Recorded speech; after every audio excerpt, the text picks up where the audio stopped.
Good evening dear students. Polytechnic libre learning में आप सभी का स्वागत है। तो बच्चों, एक बहुत ही डिजी शक्ति से जुड़ा हुआ महत्वपूर्ण अपडेट है आप सभी के लिए। पिछली बार मैंने एक आपको वीडियो बना करके बताया था कि वर्तमान में जो अंतिम वर्ष में छात्र छात्राएं अध्ययनरत हैं, यदि उनका डिजी शक्ति पोर्टल में डेटा अपलोड नहीं हुआ था पिछले साल या इस साल नहीं हुआ था, तो उनका डेटा अपलोड होना है। एक्सेल सीट में फॉर्मेट था, मैंने बताया था क्या क्या चीजें उसमें मांगी जा रही थी, उसमें डेटा भर करके अपलोड करना था। ये काम करना था संस्थाओं को। इसके साथ साथ में जो फर्स्ट ईयर से सेकेंड ईयर में छात्र आए हैं इस वर्ष, उनका भी सभी का डेटा अपलोड होना था। डेटा अपलोड होने के लिए एक्सेल सीट का फॉर्मेट था जो मैंने बताया था आपको। और एक चीज और थी कि इस संबंध में बीटी यूपी की तरफ से एक पत्र जारी हुआ था जिसमें सारे फॉर्मेट के बारे में और सारी सूचनाओं के बारे में जानकारी दी गई थी कि समय रहते इन सभी स्टूडेंट्स का डेटा को अपलोड किया जाना है। तो बच्चों, डेटा अपलोड की कार्रवाई चल रही थी। बहुत सारी संस्थाओं ने डेटा को अपलोड कर भी लिया था, लेकिन अभी भी बहुत सारी संस्थाएं ऐसी बची थी जिनका डेटा अपलोड नहीं हो पाया है। कारण उसमें बहुत सारे हो सकते हैं।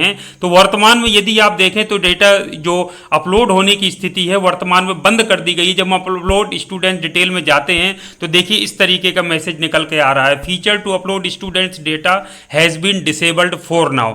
तो अब बच्चों, ये प्रश्न उठता है कि जिन संस्थाओं ने अपने छात्र छात्राओं का डेटा, चाहे वो सेकेंड ईयर के हों चाहे अंतिम वर्ष के, अपलोड कर दिया है, तो वो अब वेरीफाई करने का ऑप्शन खुल गया है, तो वो तो वेरीफाई कर लेंगे। लेकिन जो संस्थाएं अभी तक अपने बच्चों का डेटा अपलोड नहीं कर पाई हैं, बचे हुए छात्रों का या जो अभी नए एडमिशन लिए हैं सेकेंड ईयर में या फाइनल ईयर में जो पहुंचे हैं, उनका क्या होगा। तो बच्चों, मैं आपसे बता दूं, फिलहाल के लिए पोर्टल बंद किया गया है या डिसेबल किया गया है इस एक्टिविटी को। लेकिन आगे चल करके बहुत सारे संस्थान और बच्चे इसमें बचे हैं इस तरीके के जो अभी तक अपलोड नहीं हो पाए हैं, तो उनके लिए ये पोर्टल फिर से खोला जाएगा।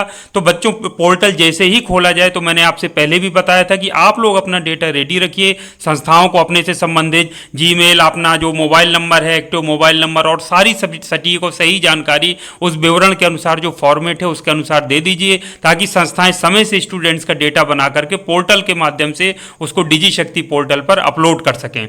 अब बच्चों, जिन लोगों ने अपना कर दिया था तो उनके लिए बच्चों वेरीफाई करने का ऑप्शन आ रहा है, तो वो स्टूडेंट्स को जो वेरिफिकेशन की प्रक्रिया है उसको वो कर सकते हैं। जैसा कि आप देख पा रहे हैं, वेरीफाई स्टूडेंट्स डिटेल। तो वेरीफाई स्टूडेंट्स को वो तब कर पाएंगे जब वो डेटा अपलोड होगा। तो जैसे हम लोगों ने सेकेंड ईयर फाइनल ईयर का, हमारे यहाँ फाइनल का पहले से हो गया था, सेकेंड ईयर का हमने करके वेरीफाई का हमारे सामने ऑप्शन आया तो हमने बच्चों को सेलेक्ट करके उनका डेटा भी वेरीफाई कर दिया है। तो बच्चों, इस तरीके से आप भी अगर अलर्ट रहेंगे, समय पर अपना डेटा वहां उपलब्ध करा देंगे, जो भी जानकारी आपसे संबंधित है मांगी जा रही है, तो जैसे ही नेक्स्ट टाइम पोर्टल खुलेगा तो आप भी समय पर सारे कामों को कर पाएंगे। तो यह था बच्चों महत्वपूर्ण अपडेट। इसी तरह की महत्वपूर्ण और उपयोगी जानकारी के लिए आप चैनल को सब्सक्राइब कर लीजिए, ताकि सही समय पर आपको इस तरीके की सही जानकारी सटीक समय पर आपको मिल सके और आपकी तरफ से कम कोई छात्र छात्राओं की तरफ से कोई लापरवाही ना हो डेटा देने में या सही डेटा उपलब्ध कराने में। तो ये थी बच्चों आज के लिए महत्वपूर्ण जानकारी। नेक्स्ट टाइम जो भी अपडेट इसमें मुझे प्राप्त होगा तो वो मैं आप लोगों को जरूर बताऊंगा, ताकि सही और सटीक जानकारी आपको प्राप्त हो सके और आप उसको समय अंतर्गत जो भी कार्रवाई आपके एंड से की जानी है वो कर सकें। तो आज के लिए इतना काफी है। आज थैंक यू वेरी मच। आप सभी का दिन शुभ हो।